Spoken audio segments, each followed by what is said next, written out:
Is it paranoia or prudence that caused Hillary Clinton to set up a private email server in the basement of her home? It is pretty clear that her objective was to thwart political foes given the decades-long scrutiny of the Clintons by many right-wing Republicans.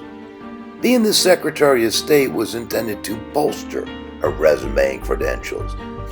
She knew that 4 years as Secretary of State would come under careful scrutiny when she ran. So, private email server, to me, not that big a deal. Security issues to be sure, but it's sort of understood. But then the story graduated to the inevitable cover-up that follows most political screw-ups. But once again, it had the feel of politics as usual, and politics as usual is tawdry.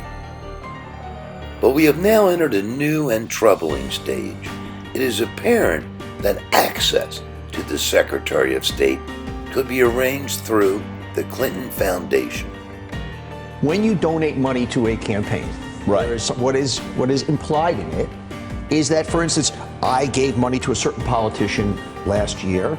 A friend of mine was applying for a job. I called up his assistant. Hey, is there anybody they can meet? That's the business of politics. Buying access. Where it goes askew, to your point, is if in any way it affects policy. The fact that they have access, that's what they give money for, to have access. Every political candidate on every level, this is politics. Now, does it go to the next level? That's the question. You have people who gave a ton of money to the Clinton Foundation, getting meetings with the sitting Secretary of State. That's not good.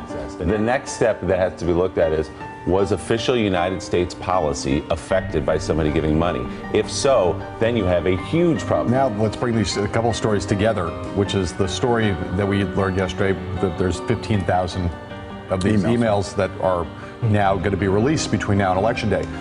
A fundamental question never answered in the course of a year that we've dealt with this email controversy was, among the 30,000 plus emails that Hillary Clinton destroyed because they were personal, as opposed to the ones she turned over that were work-related, emails, right? With the question, and I asked this question to the campaign on multiple occasions over the course of the year and never got an answer. We still don't have an answer to it.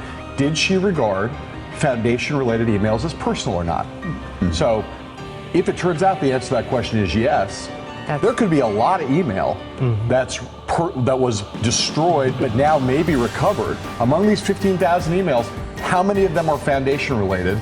If she and her lawyers deem those to be personal as opposed to work related. Again, the standards by which she judged personal versus work have never really been elucidated.